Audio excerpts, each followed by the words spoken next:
It was a beautiful morning on the island of Sodor. Thomas the Tank Engine's blue paint sparkled in the sunshine as he puffed happily along his branch line with Annie and Clarabelle. He was feeling very pleased with himself.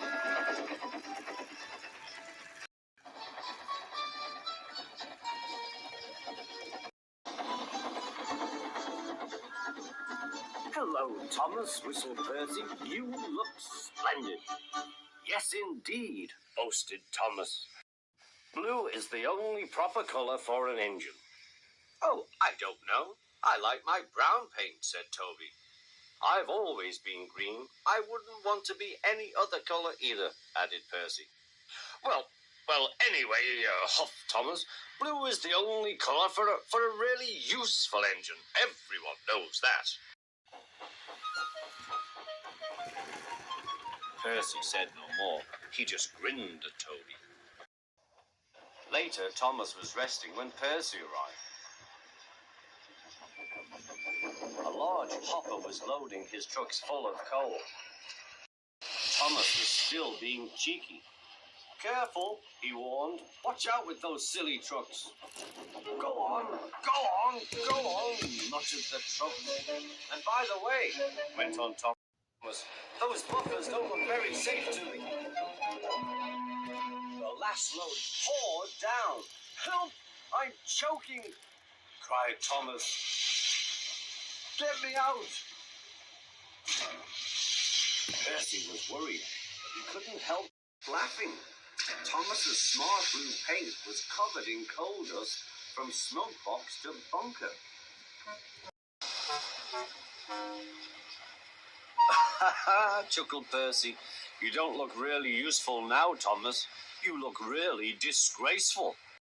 "I'm not disgraceful," choked Thomas. "You did that on purpose. Get me out."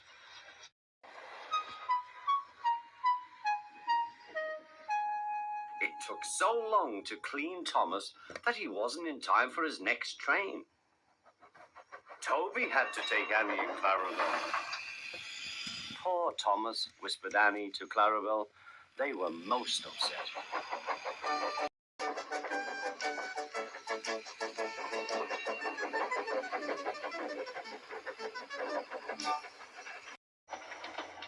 Thomas was grumpy in the shed that night. Toby thought it a great joke, but Percy was cross with Thomas for thinking he had made his paint dirty on purpose. Fancy a really useful blue engine like Thomas becoming a disgrace to the Fat Controller's Railway. Next day, Thomas was feeling more cheerful as he watched Percy bring his trucks from the junction. The trucks were heavy and Percy was tired.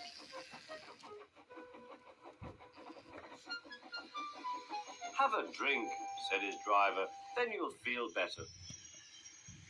The water column stood at the end of the siding with the unsafe buffers. Suddenly, Percy found that he couldn't stop. The buffers didn't stop him either. "Oh," wailed Percy, "help!" The buffers were broken and Percy was wheel deep in coal.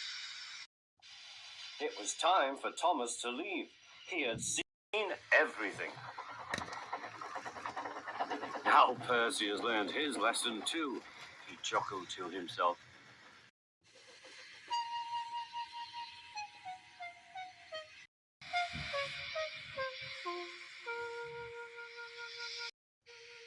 That night, the two engines made up their quarrel.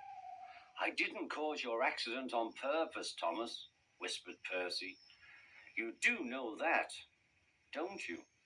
"Of course," replied Thomas, "and I'm sorry I was cheeky. Your green paint looks splendid again, too. In future, we'll both be more careful of coal."